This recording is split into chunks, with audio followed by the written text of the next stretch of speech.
Hello dears, welcome back to ISKEC English. Hello dear students. അപ്പോൾ നമ്മൾ ഇന്ന് discuss ചെയ്യുന്നത് നമ്മുടെ chapter Sir Roger at the assizes എന്നുള്ള ജോസഫ് അഡിസന്റെ എസ്സേ ആണ് നമ്മൾ ഇന്ന് ഡിസ്കസ് ചെയ്യുന്നത്. അപ്പോൾ ഈ ഒരു എസ്സേയിൽ റോജറെ കുറിച്ചാണ് അദ്ദേഹം പറയുന്നത്. അപ്പോൾ ആരാണ് റോജർ? അപ്പോൾ റോജറെ കുറിച്ച് പറയുമ്പോൾ ഇദ്ദേഹത്തിൻ്റെ അഡിസന്റെ ഒരു കോൺട്രിബ്യൂഷനാണ് ആര്? ഈ റോജർ. അപ്പോൾ എന്താണെന്ന് വെച്ച് കഴിഞ്ഞാൽ അഡിസന്റെ കോൺട്രിബ്യൂഷൻ എന്ന് വെച്ച് കഴിഞ്ഞാൽ അഡിഷൻ ഉണ്ടാക്കിയ ഒരു ക്യാരക്ടർ, ഒരു കഥാപാത്രമാണ് ആര്? റോജർ. അപ്പോൾ ഈ ഒരു റോജറിനെ കുറിച്ച് പറയുന്നത് ഒരു യാത്രാ വിവരണത്തിലൂടെയാണ്. അപ്പോൾ ആ ഒരു യാത്രയിൽ അപ്പോൾ എങ്ങോട്ടാന്ന് വെച്ച് കഴിഞ്ഞാൽ കോർട്ടിലേക്കുള്ള ഒരു യാത്രാ വിവരണമാണ്. ആ യാത്രാ വിവരണത്തിൽ അഡിസൺ ഉണ്ട്. ആ ഒരു യാത്രാ വിവരണം. അപ്പോൾ ആ യാത്രാ വിവരണം എന്ന് പറയുമ്പോൾ അതിൽ നരേറ്റർ എന്ന് പറഞ്ഞു കഴിഞ്ഞാൽ അഡിസൺ നരേറ്റർ ഉണ്ട്.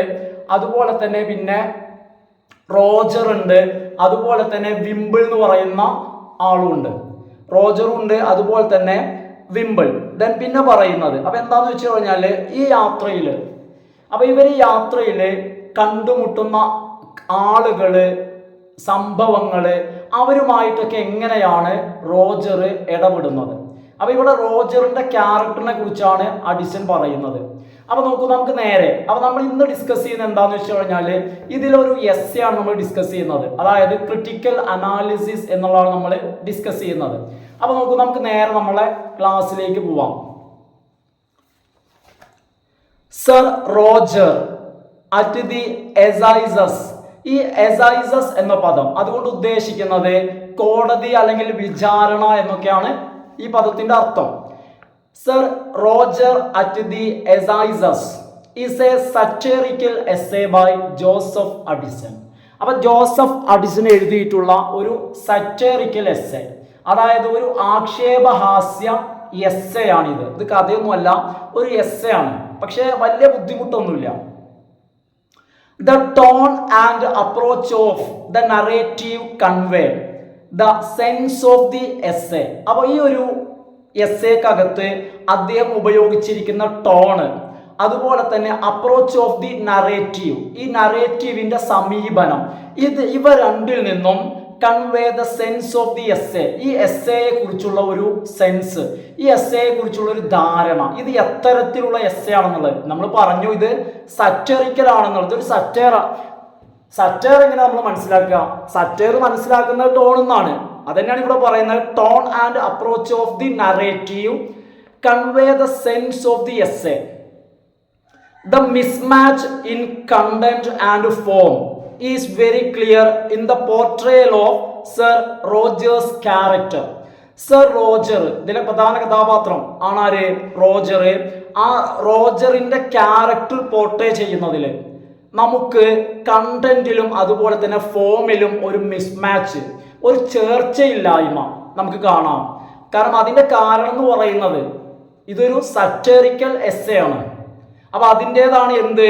The mismatch in content and form. ഫോമിലും കണ്ടന്റിലുമുള്ള mismatch. The mismatch in content and form is very clear in the portrayal of sir Roger's character. Though Sir Roger is respected by everyone in the society. സമൂഹത്തിൽ റോജറെ എല്ലാവരും respect ചെയ്യുന്നുണ്ടെങ്കിലും, അതായത് സൊസൈറ്റിയിലെ ഒരു respectable person ആണ് ആര്? Roger. നമുക്കറിയാം അഡിസന്റെ ഒരു contribution ആണ് ആര്? ഈ റോജർ. അദ്ദേഹം സൊസൈറ്റിയിൽ വളരെ റെസ്പെക്റ്റബിൾ ആണ്. എല്ലാവരും റെസ്പെക്റ്റ് ചെയ്യുന്ന ഒരു വ്യക്തിയായിട്ടാണ് അദ്ദേഹത്തെ ആര് പ്രസന്റ് ചെയ്യുന്നത്? അഡിസൺ. പക്ഷെ അങ്ങനെയൊക്കെ ആണെങ്കിലും Addison depicts him with a sense of humour and mild satire. അതായത് ഒരു നർമ്മബോധത്തോടു കൂടി, അല്പം നർമ്മവും അതുപോലെ തന്നെ ഒരല്പം സറ്റയർ, കുറച്ചൊരു ആക്ഷേപഹാസ്യവും ഉൾപ്പെടുത്തിക്കൊണ്ടാണ് അദ്ദേഹത്തെ വരച്ചു കാണിക്കുന്നത്. Addison depicts him with a sense of humour and mild satire. ഒരല്പം സറ്റയറും കുറച്ച് ആക്ഷേപഹാസ്യവും അതുപോലെ തന്നെ കുറച്ച് ഹ്യൂമർ, കുറച്ച് നർമ്മവും ഒക്കെ ചേർത്താണ് അഡിസൺ റോജറെ ഡെപിക്റ്റ് ചെയ്യുന്നത്. As in all anecdotes on Sir Roger. റോജറെ കുറിച്ചുള്ള മറ്റുള്ള വിവരണങ്ങളിൽ ഉള്ള പോലെ തന്നെ.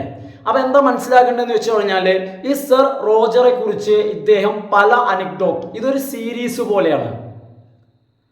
അപ്പോൾ ഇതിനു മുൻപ് വന്ന മറ്റു അനിക്ഡോട്ട്സ് എന്ന് വെച്ച് കഴിഞ്ഞാൽ രസകരമായിട്ടുള്ള വിവരണം, റോജറെ കുറിച്ചുള്ള മറ്റു വിവരണങ്ങളിലെല്ലാം ഉള്ളതുപോലെ തന്നെ സർ റോജർ അറ്റ് ദി അസൈസസ്, ഈ വിവരണത്തിന്റെ പേരാണ് റോജർ അറ്റ് ദി അസൈസസ് എന്ന് പറയുന്ന ഈ വിവരണത്തിലും also presents the imaginary character of sir Roger as an eccentric knight. ഈ ഒരു അനിക്ഡോട്ടിലും അഡിസൺ റോജറിന്റെ ക്യാരക്ടർ പ്രസന്റ് ചെയ്യുന്നത് ആസ് ആൻ എക്സെൻട്രിക് നൈറ്റ്, ഒരു എക്സെൻട്രിക് നൈറ്റ് ആയിട്ടാണ്. എന്താ എക്സെൻട്രിക് നൈറ്റ് എന്ന് പറഞ്ഞു കഴിഞ്ഞാൽ പ്രഭു, ഒരു സർ എന്നൊക്കെ വിളിക്കാവുന്ന, പദവിയിലൊക്കെ വിളിക്കാവുന്ന ഒരു വ്യക്തി, പ്രഭു. എക്സെൻട്രിക് നൈറ്റ് എന്ന് വെച്ച് കഴിഞ്ഞാൽ കുറച്ച് കിറുക്കുള്ള, അതായത് നോർമൽ അല്ല, അബ്നോർമൽ. അപ്പൊ അത്തരത്തിൽ ഒരു ലേശം, ഒരു അരവട്ട് എന്നൊക്കെ പറയില്ലേ, ആള് എക്സെൻട്രിക് ആണ്, അത്തരത്തിലുള്ള ഒരു കഥാപാത്രമായിട്ട്. അപ്പൊ ഇയാള് ഇതില് മാത്രമല്ല, മറ്റു എപ്പിസോഡുകളിലെല്ലാം റോജറെ അഡിസൺ എക്സെൻട്രിക് ആയിട്ടാണ് വരച്ച് കാണിക്കുന്നത്. ഇതിലും അതുപോലെ തന്നെയാണ്. The narrator is a friend of sir Roger who deliberates on various events in the life of Sir Roger. അപ്പോൾ എന്താ പറയുന്നതെന്ന് വെച്ച് കഴിഞ്ഞാൽ ഇവിടെ നരേറ്റർ റോജറുടെ സുഹൃത്താണ്. ഇവിടെ നരേറ്റർ എന്ന് വെച്ച് കഴിഞ്ഞാൽ അഡിസൺ തന്നെയാണ്. അപ്പോൾ എന്താ പറയുന്നതെന്ന് വെച്ച് കഴിഞ്ഞാൽ ദ നരേറ്റർ, അതായത് ആ കോർട്ടിലേക്ക് കൂടെ പോകുന്ന നരേറ്ററും അതുപോലെ തന്നെ റോജറും വിംബിളും. The narrator is a friend of sir Roger, റോജറുടെ സുഹൃത്തായിട്ടുള്ള നരേറ്റർ ഹൂ ഡെലിബറേറ്റ്സ് ഓൺ, അദ്ദേഹം മനഃപൂർവ്വം എന്ത് ചെയ്യുന്നു, മനഃപൂർവ്വമാണ് അദ്ദേഹം പറയുന്നത്. എന്തിനെ കുറിച്ച്? ഡെലിബറേറ്റ്സ്, അദ്ദേഹത്തിന് കൃത്യമായ ബോധമുണ്ട്. On various events in the life of sir Roger with a tinge of humour, അതായത് റോജറുടെ ജീവിതത്തിൽ ഉണ്ടായ ചില സംഭവങ്ങൾ ഒരല്പം നർമ്മം ഉൾപ്പെടുത്തിക്കൊണ്ട് രസകരമായ രൂപത്തിൽ റോജറുടെ സുഹൃത്തായിട്ടുള്ള നരേറ്റർ മനഃപൂർവ്വം എന്ത് ചെയ്യാണ്, അവതരിപ്പിക്കുകയാണ്. There are a multitude of characters in the essay with contradictory traits. നമ്മളുടെ ഈ എസ്സേ ഉണ്ടല്ലോ, ഈ എസ്സേയിൽ ഒരുപാട് ക്യാരക്ടേഴ്സ് ഉണ്ട്. അതും എങ്ങനത്തെ ക്യാരക്ടേഴ്സ്? വിത്ത് കോൺട്രാഡിക്ടറി ട്രേറ്റ്സ്, അതായത് പരസ്പര വിരുദ്ധമായിട്ടുള്ള, ഓപ്പോസിറ്റ് ആയിട്ടുള്ള സ്വഭാവങ്ങളുള്ള, ഒരേപോലെയുള്ളതല്ല, വിരുദ്ധമായിട്ടുള്ള, കണ്ടാൽ തല്ലുകൂടുന്ന തരത്തിലുള്ള, ഒരിക്കലും യോജിച്ചു പോവാത്ത സ്വഭാവമുള്ള കുറെ കഥാപാത്രങ്ങളുണ്ട്. ഈ comparison of characters like Sir Roger, Tom Touchy and yeoman. Sir Roger, അതുപോലെ തന്നെ ടോം ടച്ചി, അതുപോലെ യോമാൻ, ഈ കഥാപാത്രങ്ങളൊക്കെ നമ്മളൊന്ന് താരതമ്യം ചെയ്ത് കഴിഞ്ഞാൽ നമുക്ക് എന്തു മനസ്സിലാവും? A comparison of characters like Sir Roger, Tom Touchy and yeoman will reveal. ഈ ഒരു ക്യാരക്ടറൈസേഷനിൽ നിന്നും നമുക്ക് റിവീൽ ചെയ്യും, നമുക്ക് മനസ്സിലാവും, നമുക്ക് കണ്ടെത്താൻ കഴിയും, നമ്മൾ കണ്ടെത്തും the genius of the writer. ഇത് ആരുടെ കഴിവാ? കോൺട്രാഡിക്ടറി ആയിട്ടുള്ള കുറെ കഥാപാത്രങ്ങൾ ഇതിലുണ്ട്. ആ കഥാപാത്രങ്ങളെ ഉണ്ടാക്കിയെടുക്കുക എന്നുള്ളത് the genius of the writer, റൈറ്ററിലെ ജീനിയസ്, റൈറ്ററിലെ ബുദ്ധിജീവിയെയാണ് നമ്മൾ ഇവിടെ കാണുന്നത്. അറ്റ് ദ ബിഗിനിങ്, ഈ ഒരു എസ്സേയുടെ തുടക്കത്തിൽ, at the beginning of the essay, ഈ എസ്സേയുടെ തുടക്കത്തിൽ ജോസഫ് അഡിസൺ സ്റ്റേറ്റ് ചെയ്യുന്നുണ്ട്, പ്രസ്താവിക്കുന്നുണ്ട്. എന്താണ് അഡിസൺ സ്റ്റേറ്റ് ചെയ്യുന്നത്? The first requisite of an individual is, അതായത് ഒരു വ്യക്തിക്ക് ഏറ്റവും ആദ്യമായിട്ട്, ഏറ്റവും അടിസ്ഥാനമായിട്ട് ഒരു വ്യക്തിക്ക് വേണ്ടത് എന്താണ് വേണ്ടത്? To have confidence in oneself, അതായത് ആ വ്യക്തിക്ക് കോൺഫിഡൻസ് ഇൻ വൺ സെൽഫ്. ഒരാൾക്ക് അയാളിൽ വിശ്വാസം വേണം എന്ന് അഡിസൺ പറയുന്നുണ്ട്. ഒരാൾക്ക് അടിസ്ഥാനപരമായിട്ട് ആവശ്യമുള്ള കാര്യം, റിക്വസൈറ്റ്, അയാൾക്ക് ആവശ്യമുള്ളത് അയാൾക്ക് അയാളിൽ വിശ്വാസം വേണം. അതുകൊണ്ടുള്ള ഗുണം എന്താ? This would save himself, this would save oneself. ഈ ഒരു വിശ്വാസം ആ വ്യക്തിയെ സേവ് ചെയ്യും, രക്ഷിക്കും. From the blames of others, മറ്റുള്ളവർ അയാളെ കുറ്റം പറയുന്നതിൽ നിന്നും. ഇത്തരം ഒരു പ്രസ്താവന, ഒരു സ്റ്റേറ്റ്മെന്റ്, ഒരു സിദ്ധാന്തം അഡിസൺ ഇതിന്റെ തുടക്കത്തിൽ വെക്കുന്നുണ്ട്. മറ്റുള്ളവർ നമ്മളെ കുറ്റം പറയാതിരിക്കണമെങ്കിൽ നമുക്ക് നമ്മളിൽ നല്ല വിശ്വാസം വേണം. Sir Roger is such a man. ഇത്തരത്തിൽ വിശ്വാസമുള്ള മനുഷ്യനാണ് ആര്? സർ റോജർ എന്നതിന്റെ തുടക്കത്തിൽ റോജറെ അഡിസൺ പൊക്കി പറയുന്നുണ്ട്. അത്തരമൊരു മനുഷ്യനാണ് റോജർ. എന്താ കാര്യം? Who is blessed with internal peace. അദ്ദേഹം എന്താണ്? ഇന്റേണൽ പീസ്, അതായത് അദ്ദേഹത്തിന് മനസ്സിന്റെ സമാധാനം, ഇന്റേണൽ പീസ് ഉള്ള വ്യക്തിയാണ് അദ്ദേഹം.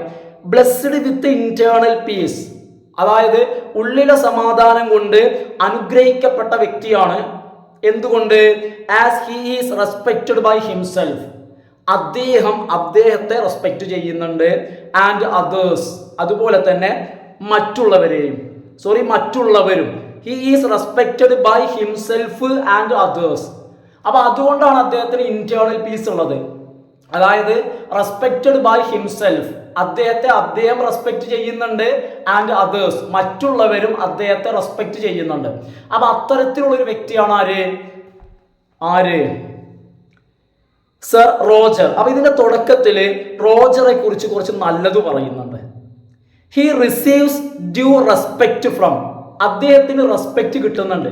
ഡ്യൂ റെസ്പെക്ട്, ആവശ്യത്തിന് റെസ്പെക്ട് കിട്ടുന്നുണ്ട്. ഫ്രം ഹിസ് നൈബേഴ്സ്, തന്റെ അയൽവാസികളിൽ നിന്നും. മാത്രമല്ല in return to his benevolence to all. എന്തിന് പകരമായിട്ട്?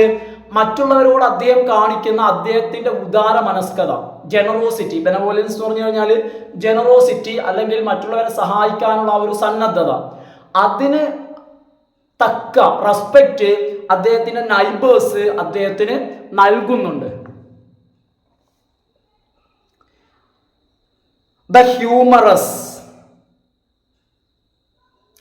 The humorous and satirical approach of Addison is distinctive in his depiction of characters. അതായത് ക്യാരക്ടേഴ്സിനെ വരച്ചു കാണിക്കുന്നതിൽ അഡിസന്റെ ഒരു പ്രത്യേക കഴിവ്. അതും എങ്ങനെ? ദ ഹ്യൂമറസ് ആൻഡ് സറ്ററിക്കൽ അപ്രോച്ച്, അതായത് നർമ്മപരമായിട്ടും ആക്ഷേപഹാസ്യപരമായിട്ടും അപ്രോച്ച് ഓഫ് അഡിസൺ, കഥാപാത്രങ്ങളെ സമീപിക്കാനുള്ള അഡിസന്റെ ആ ഒരു കഴിവ് ഈസ് ഡിസ്റ്റിങ്റ്റീവ്, വളരെ വ്യക്തമായിട്ട് നമുക്കിവിടെ കാണാം. എവിടെ? In his depiction of characters like Will Wimble and yeoman. Will Wimble, അതുപോലെ തന്നെ യൂമാൻ, ഈ കഥാപാത്രങ്ങളൊക്കെ അഡിസൺ ഡെപിക്റ്റ് ചെയ്തതിൽ, വരച്ചു കാണിച്ചതിൽ, അല്ലെങ്കിൽ ചിത്രീകരിച്ചതിൽ അഡിസന്റെ സറ്ററിക്കൽ ആയിട്ടുള്ളതും ഹ്യൂമറസ് ആയിട്ടുള്ളതുമായിട്ടുള്ള അദ്ദേഹത്തിന്റെ ആ ഒരു മികവ് നമുക്കിവിടെ കാണാം. ഇനി എങ്ങനെയാണ് വരച്ചു കാണിച്ചത്? The representation of human begins with humorous introduction. അതായത് ഹ്യൂമാന്റെ ഒരു റെപ്രസെന്റേഷൻ, ഹ്യൂമാനെ കുറിച്ച് പറഞ്ഞു തുടങ്ങുന്നത് തന്നെ നല്ല ഒരു intro, begins with humorous introduction. നല്ലൊരു ഇൻട്രോ, ഒരു കഥാപാത്രത്തെ കാണിക്കുന്ന പോലെ നല്ലൊരു ഹ്യൂമറസ് ഇൻട്രൊഡക്ഷൻ, നർമ്മം കലർത്തിയ ഒരു ഇൻട്രൊഡക്ഷനിലൂടെയാണ് ആരെ കാണിക്കുന്നത്? ഹ്യൂമാനെ റെപ്രസെന്റ് ചെയ്യുന്നത്. Introduction of the character. എന്താണ് ആ ഒരു humorous introduction? He could have been a good individual if he had not killed birds in large numbers. ഇതാണ് അദ്ദേഹത്തെ കുറിച്ച് പറയുന്ന ആദ്യ കമന്റ്. അദ്ദേഹം ഒരുപാട് പക്ഷികളെ കൊന്നില്ലായിരുന്നുവെങ്കിൽ അദ്ദേഹത്തിന് ഒരു നല്ല വ്യക്തിയാവാൻ കഴിയുമായിരുന്നു. അപ്പൊ അദ്ദേഹത്തിന് ഒരു മോശം സ്വഭാവം ഉണ്ടായിരുന്ന ഹ്യൂമാൻ, അദ്ദേഹം എന്തു ചെയ്യും? പക്ഷികളെ കൊല്ലും. ഇത് പറഞ്ഞിട്ടാണ് തുടങ്ങുന്നത്. He could have been a good individual. അദ്ദേഹത്തിന് ഒരു നല്ല വ്യക്തിയാവാൻ കഴിയുമായിരുന്നു. if he had not killed birds in large numbers. ഇനി അടുത്തതായിട്ട് the farmer is a real representative. അതുപോലെ തന്നെ മറ്റൊരു ആളാണ് ആര്? Farmer is a real representative of an ordinary English man of Addison's time. അഡിസന്റെ കാലഘട്ടം ഉണ്ടല്ലോ, ആ കാലഘട്ടത്തിലെ ഒരു സാധാരണ ഇംഗ്ലീഷുകാരന്റെ പ്രതിനിധിയാണ് ആര്? ഈ farmer. The farmer is a real representative, ഒരു യഥാർത്ഥ പ്രതിനിധി. ആ ഒരു കാലഘട്ടത്തിൽ ഒരു മനുഷ്യൻ, അഡിസന്റെ കാലഘട്ടത്തില് ഒരു സാധാരണ ഇംഗ്ലീഷുകാരൻ എങ്ങനെയാണോ അതിന് കറക്റ്റ് മാതൃകയാണ് ആര്? The farmer is a real representative of an ordinary English man of Addison's time. ഇനി അടുത്തത് Tom Touchy. Tom Touchy is a notorious character. വളരെ കുപ്രസിദ്ധിയുള്ള, ഫേമസ് അല്ല, നൊട്ടോറിയസ് ക്യാരക്ടറാണ്. എന്തുകൊണ്ടാണ് അയാൾ നൊട്ടോറിയസ് ആയത്? As he takes legal measures against every one in the country. ആ രാജ്യത്തുള്ള ഏതൊരാൾക്കെതിരെയും അയാൾ നിയമ നടപടി സ്വീകരിക്കും. അയാളോട് മിണ്ടാൻ നിന്നാൽ എന്തിനും കേസ് കൊടുക്കുന്ന രീതിയാണ് ആര്? ടോം ടച്ചി. അതാണ് പറയുന്നത്, as he takes legal measures against every one in the country. 2 men in his locale are prosecuted for silly reasons. അതായത് നിസ്സാരമായ കാര്യങ്ങൾക്ക് ഇയാൾ കേസ് കൊടുത്തിട്ട് ആ പ്രദേശത്തെ 2 പേരെയാണ് എന്ത് ചെയ്തത്? പ്രോസിക്യൂട്ട് ചെയ്തത്. അതായത് നിസ്സാരമായ കാര്യത്തിന്. അങ്ങനെ വളരെ അനങ്ങ പോയി കേസ് കൊടുക്കുന്ന സ്വഭാവമാണ് ആർക്ക്? Tom ടച്ചിക്ക്. The humorous shade of Sir Roger's character. ഇനി റോജറുടെ ക്യാരക്ടറിന്റെ ഒരു നർമ്മം എന്ന് പറയുന്നത്, റോജറിനെ കുറിച്ച് പറയാൻ വേണ്ടിയാണല്ലോ ഈ യാത്രാവിവരണം. റോജറിന്റെ ക്യാരക്ടറിന്റെ ഒരു നർമ്മം എന്ന് പറയുന്നത്, the humorous shade of sir Roger's character is showcased in an event. ഒരു സംഭവത്തിലൂടെ കാണിക്കാണ്. Showcased in an event where Tom Touchy and Will Wimble argue over fishing in the river. അതായത് ഇവർ നിസ്സാര കാര്യം മതി ഇവർ വഴക്കടിക്കും.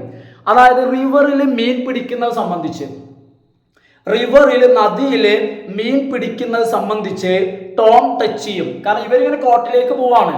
ആ കോർട്ടിലേക്ക് പോകുമ്പോഴാണ് ആരൊക്കെ ഉണ്ട്? ടോം ടച്ചി ഉണ്ട്, വിംബിൾ ഉണ്ട്, അതുപോലെ തന്നെ നരേറ്റർ ഉണ്ട്, പിന്നെ റോജർ ഉണ്ട്. ഈ പോയിക്കൊണ്ടിരിക്കുമ്പോഴാണ് വിൽ വിംബിളും അതുപോലെ തന്നെ ടോം ടച്ചിയും റിവറിൽ നിന്നും മീൻ പിടിക്കുന്നതിനെ സംബന്ധിച്ച് ഇവര് പ്രശ്നം ഉണ്ടാക്കുന്നത്. മാത്രമല്ല ഇവരുടെ സ്വഭാവം എങ്ങനെയാ? ആരുടെ? ഈ ടോം ടച്ചി ഒരു നിസ്സാര കാര്യം കിട്ടിയാൽ മതി, അതുമാ പ്രശ്നം ഉണ്ടാക്കും. ഇറ്റ് വാസ് കസ്റ്റമറി, ഇതൊരു പതിവ് സ്വഭാവമാണ്. എന്ത്? To mess up on trivial matters, നിസ്സാര കാര്യങ്ങൾ, ചെറിയ കേട്ടോ, ട്രിവിയൽ എന്ന് പറഞ്ഞാൽ സിമ്പിൾ, നിസ്സാരമായ കാര്യങ്ങൾക്ക് പ്രശ്നം ഉണ്ടാക്കുക എന്നുള്ളത് ഒരു പതിവാണ്. എന്നാൽ ഇവിടെയാണ് ആ പ്രശ്നം എങ്ങനെ പരിഹരിച്ചു എന്നുള്ളിടത്താണ് സർ റോജറുടെ ക്യാരക്ടറിന്റെ ആ ഒരു ഹൈലൈറ്റ് നമ്മൾ കാണുന്നത്. അപ്പൊ എന്താന്ന് വെച്ച് കഴിഞ്ഞാല് ഇവിടെയാണ് എന്ത് ചെയ്തത്? In order to please both characters, 2 പേരെയും എന്ത് ചെയ്യണം? സന്തോഷിപ്പിക്കണം. അതിനുവേണ്ടി sir Roger takes a balanced approach. അതായത് റോജർ ഒരു ബാലൻസ്ഡ് അപ്രോച്ച്, ഒരു ബാലൻസ്ഡ് ആയിട്ടുള്ള ഒരു സമീപനമാണ് സ്വീകരിച്ചത്. അതായത് താൻ പറയുന്ന കാര്യം ഒരിക്കലും ടോം ടച്ചിക്കോ അതല്ലെങ്കിൽ വിംബിൾ 2 പേർക്കും എന്തുണ്ടാവരുത്? പ്രശ്നം ഉണ്ടാവരുത്. എന്നാൽ അതെന്ത് ചെയ്യണം? പരിഹരിക്കും വേണം. അത്തരത്തിലുള്ള ഒരു ബാലൻസ്ഡ് ആയിട്ടുള്ള ഒരു നിലപാട്, ഒരു ബാലൻസ്ഡ് അപ്രോച്ചാണ് ഇദ്ദേഹം സ്വീകരിച്ചത്. സ്റ്റേറ്റിംഗ് ദാറ്റ്, അദ്ദേഹം 2 കൂട്ടരോടുമായിട്ട് അവിടെ പ്രസ്താവിക്കാണ്. എന്താ റോജർ പ്രസ്താവിച്ചത്? Much might be said on both sides. ഇപ്പൊ 2 സൈഡ് എന്ന് പറഞ്ഞാൽ 2 ആളും ഇപ്പൊ അത്യാവശ്യത്തിന് പറഞ്ഞിട്ടുണ്ട്. ഇനി 2 ആളും കൂടി നിർത്തിക്കളി. അപ്പൊ 2 പേരോട് കൂടി പറഞ്ഞു എന്ത്? Much might be said on both sides. ഇരുവശത്തു നിന്നും രണ്ടാളും ആവശ്യത്തിന് അങ്ങോട്ടും ഇങ്ങോട്ടും വഴക്കടിച്ചു, തർക്കിച്ചു, അല്ലെ? രണ്ടുപേരും പറഞ്ഞത് ആവശ്യത്തിനായിട്ടുണ്ട്. ഇനി എന്ത് ചെയ്യണ്ട, വെറുതെ ഇതാവണ്ട, രണ്ടുപേരും അങ്ങോട്ട് നിർത്തിക്കോളൂ എന്ന് പറഞ്ഞു. ഇവിടെ നമ്മൾ കാണുന്നത് റോജറുടെ ആ ഒരു പ്രശ്നം പരിഹരിക്കാനുള്ള ആ ഒരു റോജറുടെ ഒരു മികവ് നമ്മൾ ഇവിടെ കാണുന്നു. Another brilliance of satire and irony employed in the essay is in connection with a court session. ഈ എസ്സേയിൽ കാണുന്ന മറ്റൊരു ബ്രില്യൻസ്, അതായത് നരേറ്ററുടെ ബ്രില്യൻസ്. ആരാ നരേറ്റർ? അതായത് ജോസഫ് അഡിസൺ. അദ്ദേഹമാണല്ലോ എഴുതിയത്. അപ്പൊ അദ്ദേഹത്തിന്റെ ഒരു മികവ്, അദ്ദേഹത്തിന്റെ ബ്രില്യൻസ് നമ്മൾ കാണുന്നത് എന്തില്? Brilliance of satire and irony. അതായത് എങ്ങനെ അയറണിയും സറ്റയറും ഉപയോഗിക്കാം, അതിലുള്ള നമ്മുടെ എഴുത്തുകാരന്റെ ബ്രില്യൻസ്, ബുദ്ധി. എന്താ? Essay is in connection with the court session. Court സെഷനിൽ കാണാം. അപ്പൊ എന്താണ് കോർട്ട് സെഷനിൽ സംഭവിച്ചത്? ഇവിടെയാണ് സറ്റയർ എങ്ങനെ ഉപയോഗിക്കണം, അയറണി എങ്ങനെ എന്നുള്ളത് അഡിസൺ കൃത്യമായിട്ട് കാണിച്ചത് നമ്മൾ ഇവിടെ കാണാം. എന്താ സംഭവിച്ചതെന്ന് വെച്ച് കഴിഞ്ഞാല്, when Sir Roger and his companions reached the court, റോജറും അദ്ദേഹത്തിന്റെ കൂട്ടാളികളും കോർട്ടിലെത്തിയപ്പോ, കാരണം കോടതിക്ക് ഒരു സമയമൊക്കെ ഉണ്ടല്ലോ, പക്ഷെ ഇവർ കോർട്ടിലെത്തിയപ്പോ the session was about to end. Session എന്ത് ചെയ്തിരുന്നു? അവസാനിച്ചിരുന്നു. ദാറ്റ് മീൻ സെഷൻ കഴിയാൻ പോവാണ്, അവസാനിക്കുന്ന സമയത്താണ് ഇവര് എത്തിയത്. പക്ഷെ അതിൻ്റെ അതൊന്നും ആര് കാണിച്ചില്ല? റോജർ കാണിച്ചില്ല. ബട്ട് റോജർ എന്താ ചെയ്തത്? He stood up. അദ്ദേഹം അങ്ങോട്ട് എണീറ്റ് നിന്നു. And delivered an insignificant speech. ഒട്ടും പ്രാധാന്യമില്ലാത്ത, ഒരാവശ്യവുമില്ലാത്ത, ഇൻസിഗ്നിഫിക്കന്റ്, അപ്രസക്തമായിട്ടുള്ള ഒരു പ്രസംഗം അങ്ങോട്ട് വെച്ച് കാച്ചി. എന്തിനു വേണ്ടിയിട്ട്? To impress the narrator and the assembly. അതായത് നരേറ്ററെയും അസംബ്ലിയെയും ഇംപ്രസ് ചെയ്യിപ്പിക്കുന്നതിന് വേണ്ടി. അസംബ്ലി എന്ന് പറഞ്ഞാൽ അവിടെ ഒരുമിച്ച് കൂടിയിരിക്കുന്ന ആളുകൾ. അപ്പോൾ അവിടെ ഉള്ള ആളുകളെയും അതുപോലെ തന്നെ നരേറ്ററെയും ഒന്ന് ഇംപ്രസ്, അതായത് അവരുടെ ഒരു ഇത് പിടിച്ചു പറ്റുന്നതിന് വേണ്ടി, ശ്രദ്ധ പിടിച്ചു പറ്റുന്നതിന് വേണ്ടി, ഒരു മതിപ്പ് കിട്ടുന്നതിന് വേണ്ടി ഒരു പ്രസംഗം അങ്ങോട്ട് ഇൻസിഗ്നിഫിക്കൻ്റ് ആയിട്ടുള്ള, ഒരു പ്രാധാന്യവുമില്ലാത്ത, ഒരാവശ്യവുമില്ലാത്ത ഒരു പ്രസംഗം അങ്ങോട്ട് വെച്ച് കാച്ചി. In the final paragraph of the essay, ഈ എസ്സേയുടെ അവസാന പാരഗ്രാഫില് Addison outwits his narrative with satirical and ironical overtones. അതായത് ഈ എസ്സേയുടെ അവസാന ഭാഗത്ത് അഡിസൺ എന്ത് ചെയ്യുന്നുണ്ട്? ഔട്ട്വിറ്റ്സ് ഹിസ് നറേറ്റീവ്, തൻ്റെ നറേറ്റീവിനെ, അതായത് എന്താണോ ഇതിലൂടെ അദ്ദേഹം പറയുന്നത്, ആ പറയുന്ന കാര്യത്തെ അദ്ദേഹം സമർത്ഥിക്കുന്നുണ്ട്. അതായത് ആ പറയുന്ന കാര്യത്തിൽ അദ്ദേഹം വിജയിക്കാൻ ശ്രമിക്കുന്നുണ്ട്, സമർത്ഥിക്കുന്നുണ്ട്. എങ്ങനെയാണ് ആ ഒരു ശ്രമം നടത്തുന്നത്? വിത്ത് സറ്ററിക്കൽ ആൻഡ് ഐറണിക്കൽ ഓവർടോൺസ്. അതായത് വിരോധാഭാസം നിറഞ്ഞ ഒരു സ്വരത്തിലൂടെ, അതായത് വിരോധാഭാസം നിറഞ്ഞൊരു ടോണ്, അത്തരം ഒരു ടോണിലൂടെ താൻ പറഞ്ഞതിനെ മികച്ചതാക്കാൻ, താൻ പറഞ്ഞു തന്നെയാണ് ശരി, അതിലേക്ക് വരുത്താൻ അദ്ദേഹം ശ്രമിക്കുന്നുണ്ട്. എന്താണ് വിഷയം എന്ന് വെച്ച് കഴിഞ്ഞാൽ, ഓൺ ദെയർ വേ ബാക്ക്, അതായത് ആരെക്കുറിച്ച്? റോജറെ കുറിച്ച്.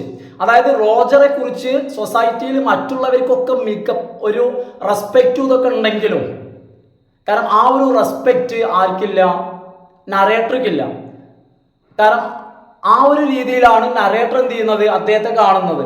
ഇനി അതിന് മറ്റൊരു കാര്യം കൂടി പറയാണ്. ഇപ്പൊ ഒരു കാര്യം അവിടെ പറഞ്ഞു. എന്താ കാര്യം എന്ന് വെച്ച് കഴിഞ്ഞാൽ, അനാവശ്യമായിട്ട് ഇൻസിഗ്നിഫിക്കൻ്റ് ആയിട്ടുള്ള ഒരു പ്രസംഗം അവിടെ നടത്തി.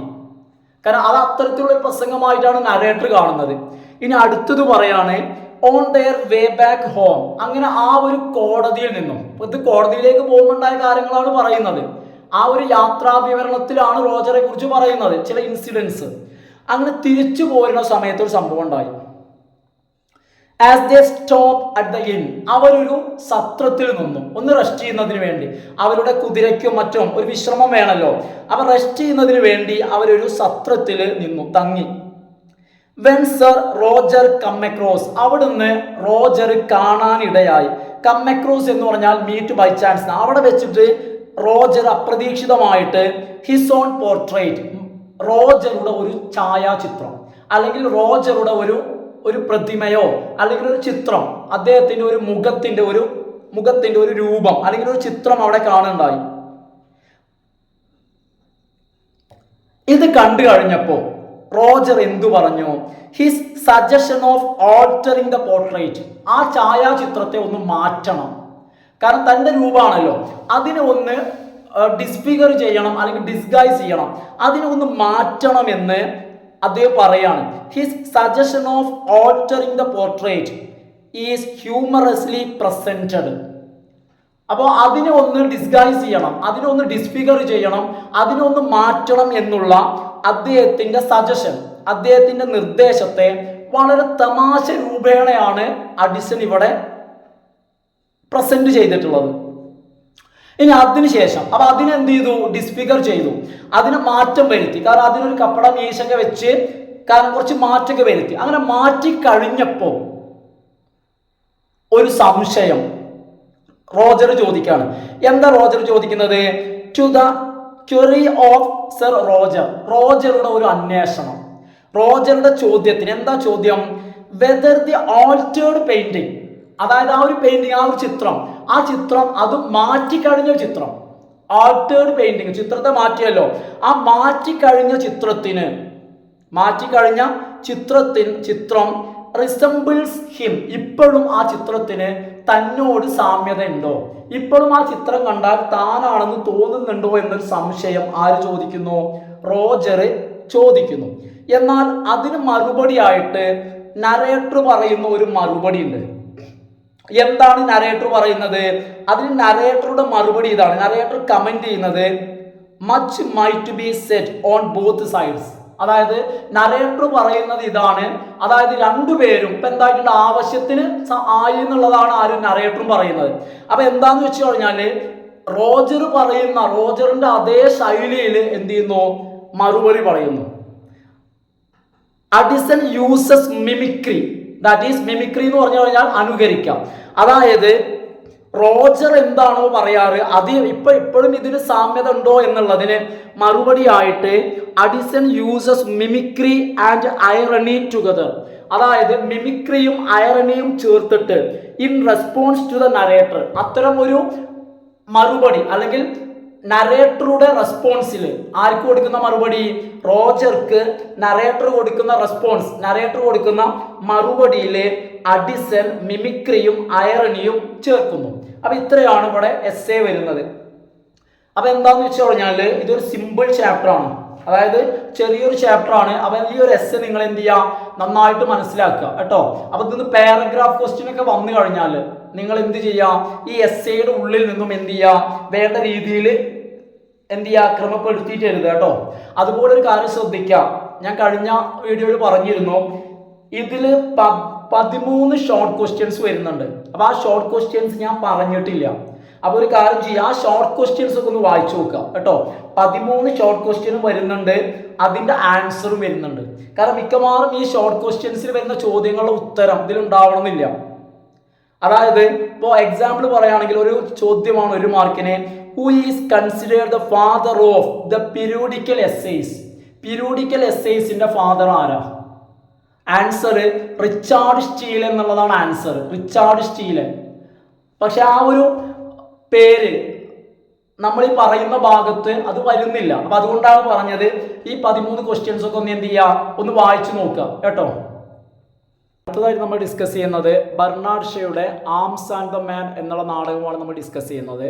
അപ്പോൾ നമ്മൾ 2 ക്വസ്റ്റ്യൻസ് ആണ് നമ്മൾ ഇതിൽ ഡിസ്കസ് ചെയ്യുന്നത്. ഒന്നാമത്തെ ക്വസ്റ്റ്യൻ, ബെർണാഡ് ഷേയുടെ നാടകങ്ങളുടെ ഫീച്ചേഴ്സ്, എന്തൊക്കെ സവിശേഷതകളാണ് ബെർണാഡ് ഷേയുടെ നാടകങ്ങൾക്കുള്ളത്? നോക്കൂ, arms and the man, one of the earliest of Bernard Shaw's plays. Bernard Shaw എഴുതിയ നാടകങ്ങളിൽ, അതായത് ആദ്യകാല നാടകങ്ങളിൽ പെട്ടതാണ് ഈ ആംസ് ആൻഡ് ദ മാൻ എന്നുള്ള നാടകം. ഈ നാടകം ക്യാപ്ചേഴ്സ് ഹിസ്, ഈ നാടകം എന്താണ് ചെയ്യുന്നത്? ക്യാപ്ചർ ചെയ്യുന്നത് അദ്ദേഹത്തിൻ്റെ ഐക്കോണോക്ലാസമാണ്. ഐക്കോണോക്ലാസം പെർഫെക്റ്റ്ലി. എന്താണ് ഐക്കോണോക്ലാസം എന്ന് വെച്ച് കഴിഞ്ഞാൽ അതാണ് ഈ നാടകത്തിന്റെ പ്രത്യേകത. ഈ നാടകത്തിന്റെയും ബർണാഡ് ഷായുടെയും ഒരു പ്രത്യേകതയാണ് അദ്ദേഹത്തിന്റെ ഐക്കോണോക്ലാസം എന്നുള്ളത്. അതായത് ഐക്കോണോക്ലാസം എന്ന് പറയുമ്പോൾ സമൂഹത്തിൽ നിലനിൽക്കുന്ന സാമൂഹികമായിട്ടുള്ള ചിലപ്പോൾ അത് വിശ്വാസങ്ങളാവാം, അനാചാരങ്ങളാവാം, ഇൻസ്റ്റിറ്റ്യൂഷൻസ് ആവാം, അവയെ അറ്റാക്ക് ചെയ്യുക, അവയെ ആക്രമിക്കുക, എതിർക്കുക. അപ്പൊ ഇദ്ദേഹത്തിന്റെ ഈ ഒരു രീതിയാണ് നമ്മൾ ഐക്കോണോക്ലാസം എന്ന് പറയുന്നത്. അപ്പൊ കൃത്യമായിട്ട് അത് കാണിക്കുന്ന അനാചാരങ്ങളെ, അതുപോലെ തന്നെ അത്തരം സംഭവങ്ങളെ, എതിർക്കേണ്ട സംഭവങ്ങൾ, അപ്പൊ അത് കാണിക്കുന്ന ഒരു നാടകമാണ് ഇത് arms and the man. It depicts the conflict between.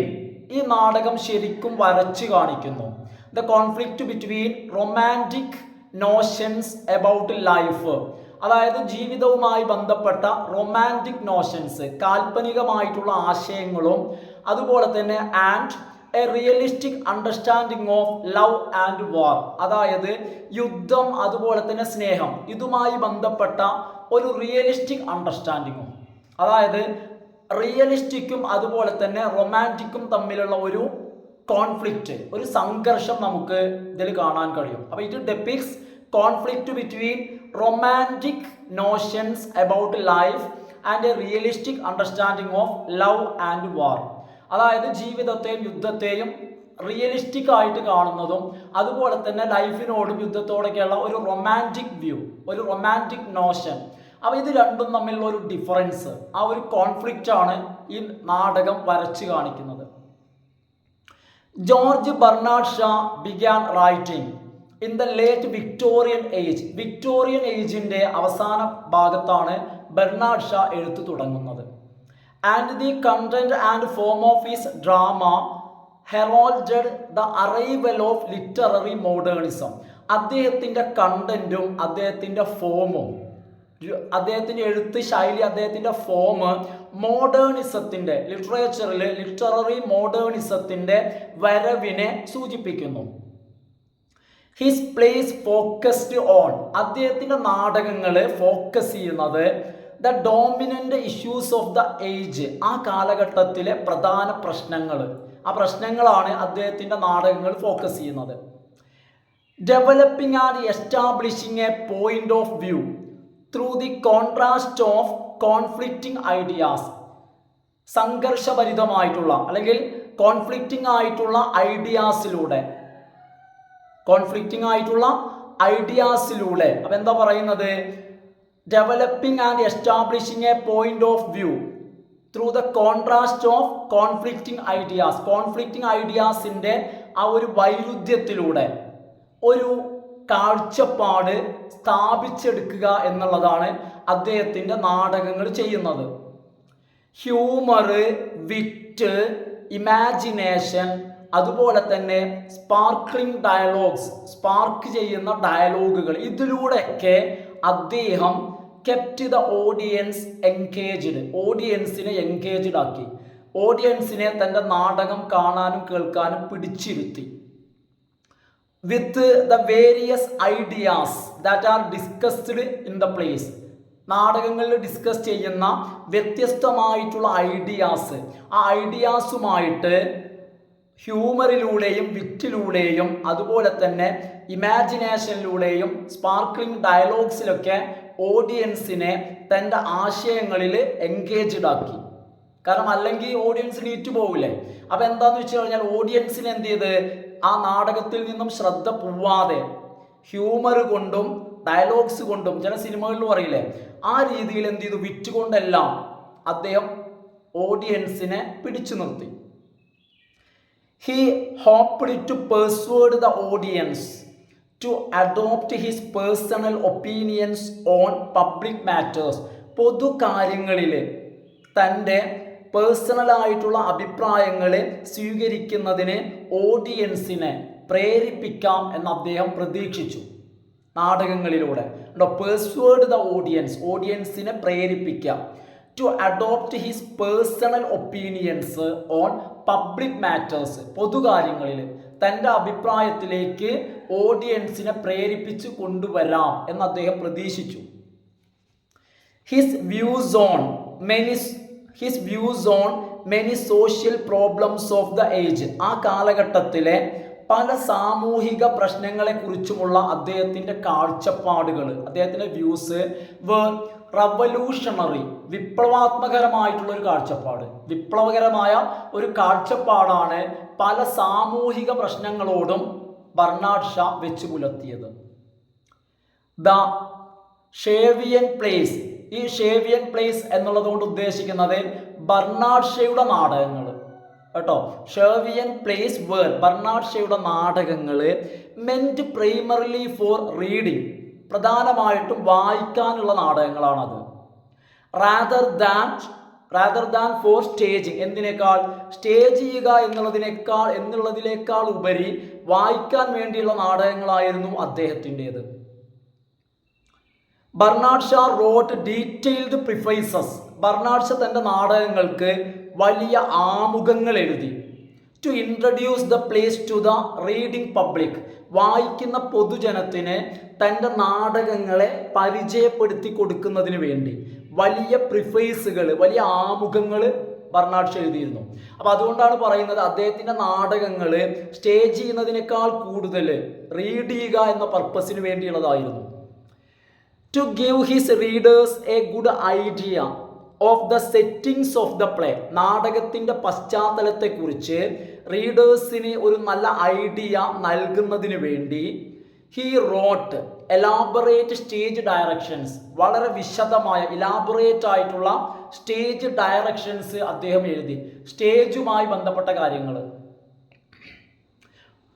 Bernard Shaw rejected, Bernard Shaw എതിർത്തു classical conventions of following the 3 unities, അതായത് ക്ലാസിക്കൽ നാടകങ്ങളിൽ കണ്ടുവരുന്ന അല്ലെങ്കിൽ അവർ ഫോളോ ചെയ്തിരുന്ന 3 യൂണിറ്റുകൾ, ആ യൂണിറ്റുകളെ ബർണാഡ് ഷാ റിജക്റ്റ് ചെയ്തു.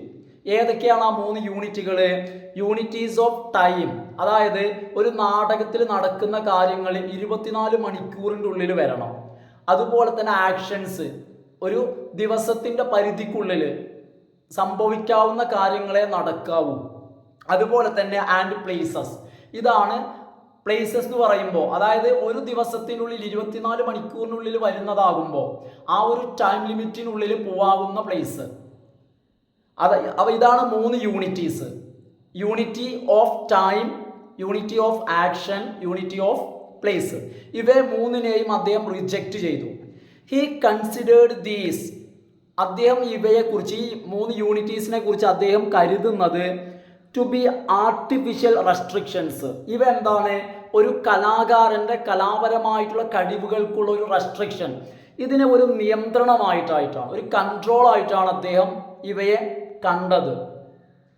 He presented events and characters in a realistic manner, അദ്ദേഹം അദ്ദേഹത്തിൻ്റെ നാടകത്തിലെ ക്യാരക്ടേഴ്സിനെയും അതുപോലെ തന്നെ ഇവൻറ്റ്സും വളരെ റിയലിസ്റ്റിക് ആയിട്ട്, യാഥാർത്ഥ്യമുള്ളവയായിട്ടാണ് അദ്ദേഹം പ്രസൻറ്റ് ചെയ്തത്.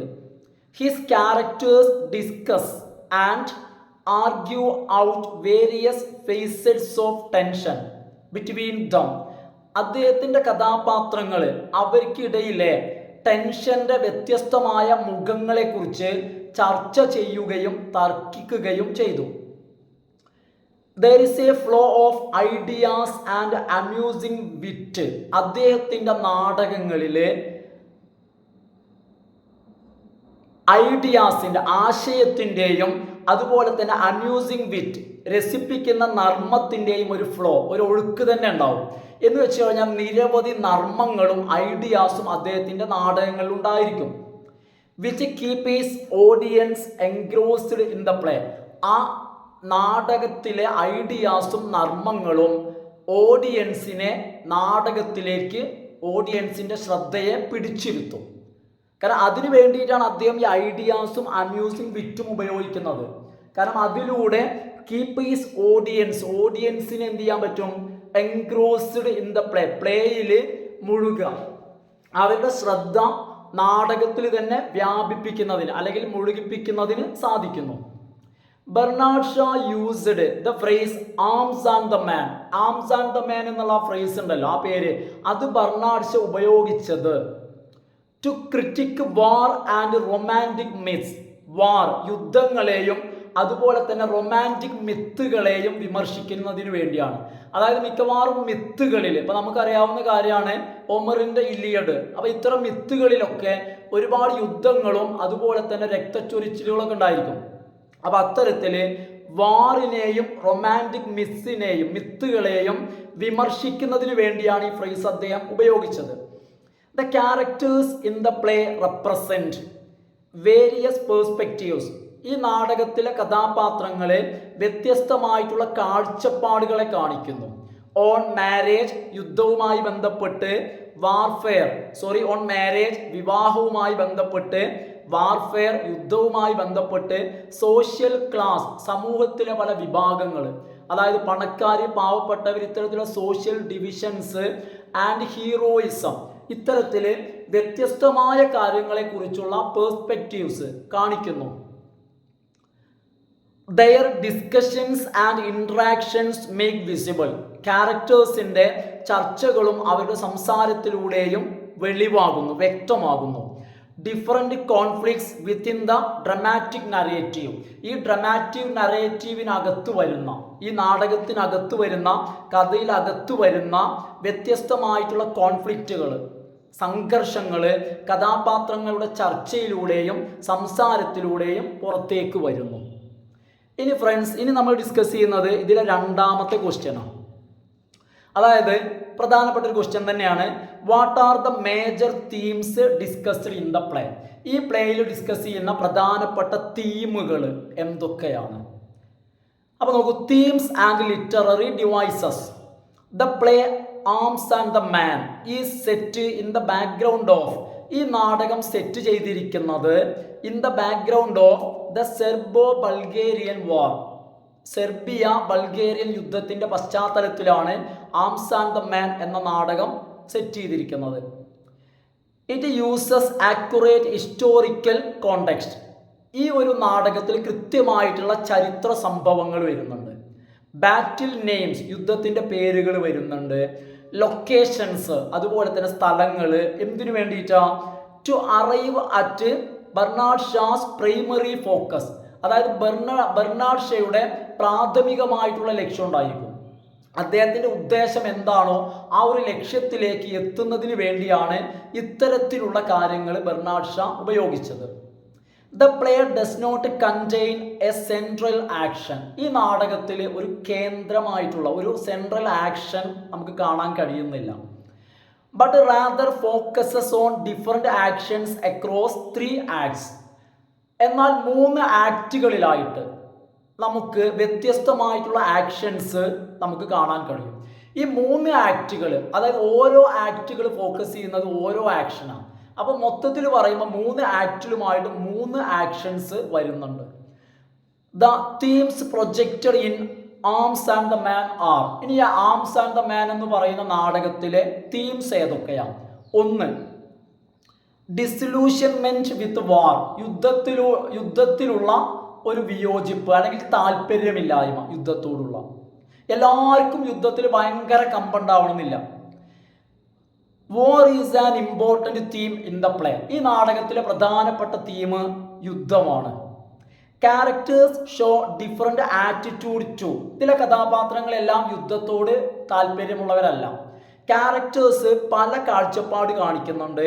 To the violence, blood shed and chaos of war. യുദ്ധത്തിൻ്റെ തിരക്കും ബഹളം, പിന്നെ അലങ്കോലം, അതാണ് ക്യൂസ് ഓഫ് വാർ.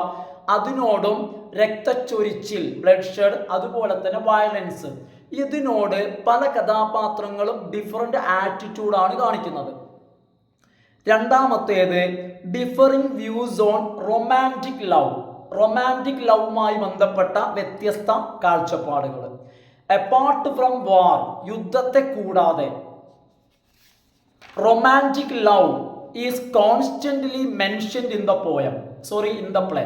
ഈ നാടകത്തിൽ മെൻഷൻ ചെയ്യുന്ന മറ്റൊന്നാണ് എന്ത്? Romantic love. All of the central figures. ഇതിലെ എല്ലാ സെൻട്രൽ ഫിഗേഴ്സും, എല്ലാ കേന്ദ്ര കഥാപാത്രങ്ങളും, എക്സാമ്പിൾ പറയുകയാണെങ്കിൽ Raina, Bluntschli, Sergius and Louka, ഇങ്ങനെ പ്രധാനപ്പെട്ട ക്യാരക്ടേഴ്സ് എല്ലാം ആർ ഡ്രിവൺ ബൈ ലവ്. ഇവരെല്ലാം മുന്നോട്ട് നയിക്കുന്നത് പ്രേമം അല്ലെങ്കിൽ സ്നേഹം എന്ന വികാരമാണ്. മൂന്നാമത്തേത് the influence of social divisions. Social divisions, സാമൂഹിക വിഭജനം, സമൂഹത്തിലെ വ്യത്യസ്ത തട്ടുകളുടെ സ്വാധീനം. Social class and wealth. Social class, സമൂഹത്തിലെ വ്യത്യസ്ത ക്ലാസ്സുകൾ, വിഭാഗങ്ങളും അതുപോലെ തന്നെ സമ്പത്തും are the most interesting interactions in the play. ഈ നാടകത്തിൽ ഡിസ്കസ് ചെയ്യുന്ന, ഇൻട്രാക്ട് ചെയ്യുന്ന മറ്റൊരു പ്രധാനപ്പെട്ട വിഷയമാണിത്. The social positions and wealth. സമൂഹത്തിലെ സ്ഥാനവും സമ്പത്തും സീം ടു ഇൻസുലേറ്റ് ദം.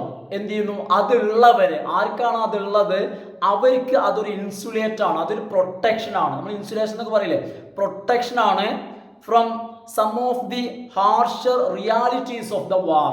യുദ്ധം പോലുള്ള കാര്യങ്ങളിലെ അവയുടെ യഥാർത്ഥമായിട്ടുള്ള പരുക്കൻ വശങ്ങൾ, അവയുടെ പ്രയാസങ്ങളിൽ നിന്നും ബുദ്ധിമുട്ടുകളിൽ നിന്നും സൊസൈറ്റിയിലെ സ്ഥാനവും സമ്പത്തും ഇതുള്ള ആളുകൾക്ക് ഒരു ഇൻസുലേഷനാണ്, ഒരു പ്രൊട്ടക്റ്റ് ആണെന്നുള്ള ഒരു തീം ഇതിൽ വരുന്നുണ്ട്. അതായത് യുദ്ധം എപ്പോഴും പാവപ്പെട്ടവനെയാണ് എന്ത് ചെയ്യുന്നത്, ബാധിക്കുന്നത്. പണക്കാരന് ആ പണം പ്രൊട്ടക്ഷൻ നൽകും. അടുത്തത് സോഷ്യൽ ഹിപ്പോക്രിസി ആൻഡ് ഇൻഡിവിജ്വൽ. സാമൂഹിക കപടാചാരവും അതുപോലെ തന്നെ വ്യക്തികളും. The play exposes moral conventions and social customs. ഈ നാടകം സാമൂഹികമായിട്ടുള്ള ആചാരങ്ങളെയും അതുപോലെ തന്നെ ധാർമ്മികമായിട്ടുള്ള രീതികളെയും തുറന്നു കാണിക്കുന്നു. എങ്ങനെയാ തുറന്നു കാണിക്കുന്നത്? നല്ലതായിട്ടല്ല. Has a hypocritical rules. അവയെല്ലാം കപടമായിട്ടുള്ള നിയമങ്ങളാണ്. എന്തിനുള്ള നിയമങ്ങൾ?